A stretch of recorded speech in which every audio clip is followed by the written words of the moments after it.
ځان کې عاجزي پیدا کول او تکبر د ځان نه ویستل دا ډېر اوچت صفت دی چې الله یې چاله ورکړي.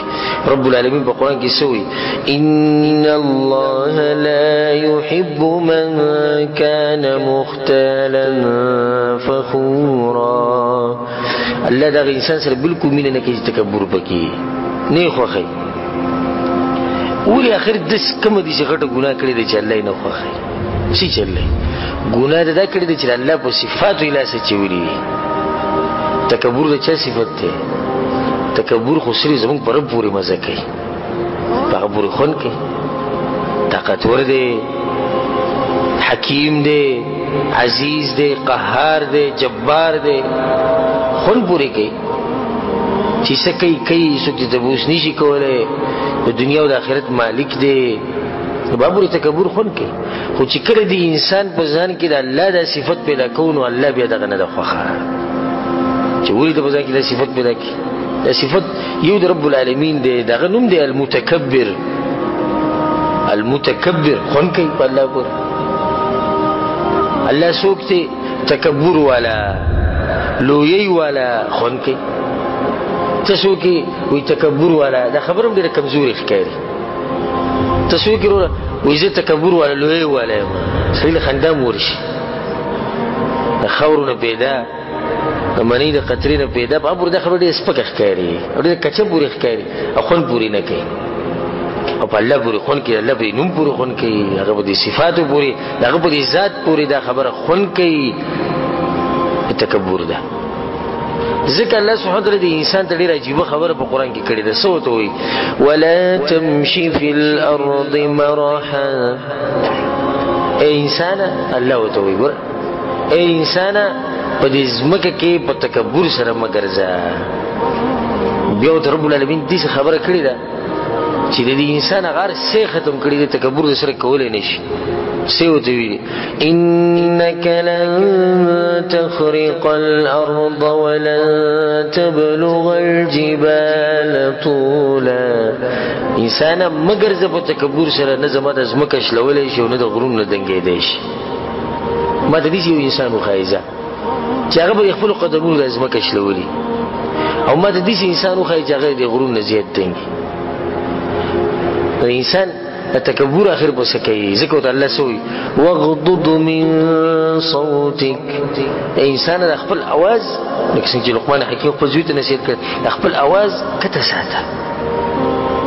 خوند نه کوي به د انسان پورې دا غټې غټې خبرې او دا تیزې تیزې خبرې نه کوي. خوند په هغه پورې کمزور دی، عاجز دی. او رسول صلی الله علیه وسلم په حدیث کې څه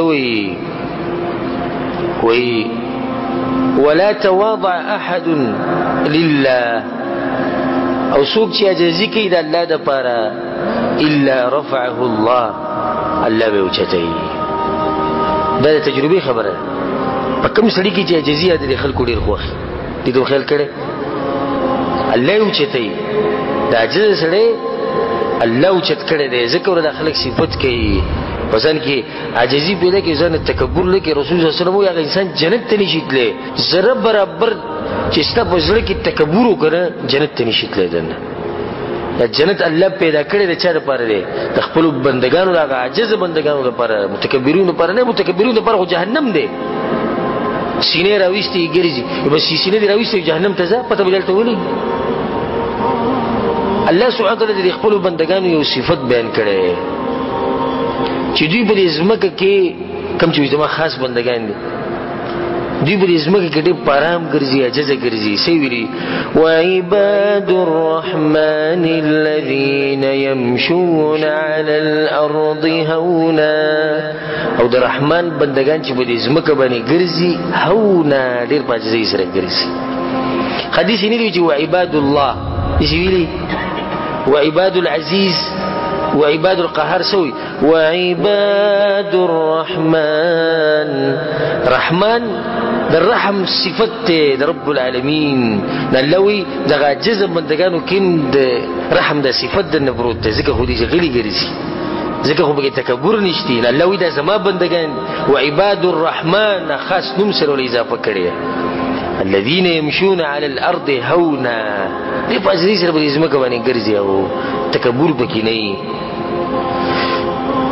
زمونږ پیغمبر صلی الله علیه وسلم ته وګوره، هغه کې څومره عاجزي وه، او د هغه د عاجزۍ به زه ته کم کم مثال پیش کوم.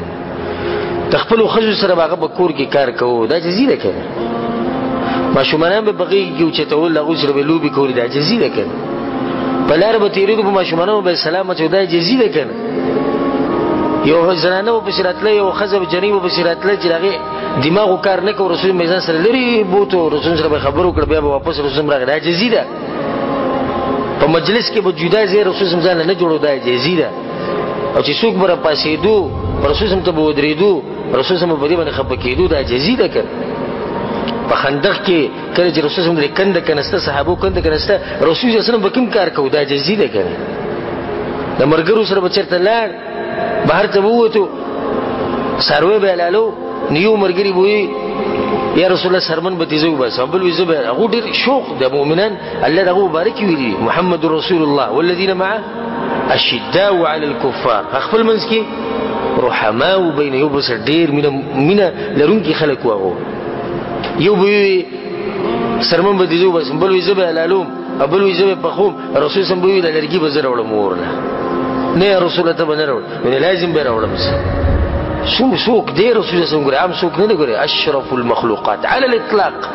ځمکې په دې مخ باندې د هغه په انسان نه چې د قدم یې ښودی او نه اوبه کېږي، هغه کې دومره عاجزي وه. نن سبا چې دوه ریاله ورسره په جیب کې پرتې دی، بچا سلام نه اچوي، او چې بیا له په کلي کې ځمکه واخلي، په کلي کې چې ځمکه واخلي چې دا غریب سړی په مخه تېږي، موسکی شي، وخاندي پورې. ده وایي ټول عمر په سعودي کې تېر کړو، داسې وکړو، وخاندي په هغه پورې. دا تکبر دا صفت، او الله سبحانه وتعالی تباه کوي. ګورئ تاسو به لیدلي چې متکبر سړی الله نه پرېږدي، سپکوي یې، د آخرت نه مخکې به د دنیا کې سپکوي. او متکبر هغه انسان دی چې ځان ورته ډېر غټ ښکاري، او خلکو ته څه ښکاري؟ خلکو ته سپک ښکاري. دا ډېره عجیبه خبره ده ګورئ. او ځکه دا خبره نن یاد ساتئ، متکبر انسان داسې دی چې دی د غره په څوکه ولاړ دی، نو کته چې ګوري دا خلکو ته څه ښکاري؟ واړه ښکاري. غره په څوکه چې ته ودرېږې لکه د ماچس ډبي چې رواني، او دې خلکو ته دې وړوکی ښکاري. دا خلک چې لاندې نه وګوري، دوی ته هغه وړوکی ښکاري، هغه ورته سپک ښکاري. او چې کوم انسان عاجز ځان ګڼي او ځان کمزوری ګڼي، د خلکو په سترګو کې غټ ښکاري. د دې صفت په آخره کې زه به درته یو څو شعر ووایم، او ترجمه به کوم، ډېر قیمتي اشعار دي، او شاعر ویلي دي: ولا تمشي فوق الارض الا تواضعا، او مگر زه به ځمکه له پاسه مگر په عاجزۍ سره ګرځه. ولې شاعره ته موږ ته دا خبره کوې؟ غوږ کې د شاعر څه وایي؟ فکم تحتها قوم هم منک ارفعو، دې ځمکه کې دننه ګویا ډېر داسې قومونه پراته دي، ستا نه ګویا ډېر تکړه وو، ستا نه ډېر اوچت وو.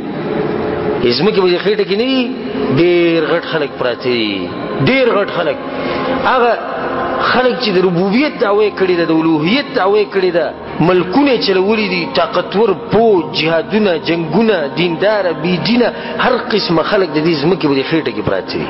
ته داسې چې تکبر کوې، ته ورته ځې. څومره قیمتي خبره یې کړې ده: فإن كنت في عز وخير ومنع فكم مات من قوم هم منك أمنعوا.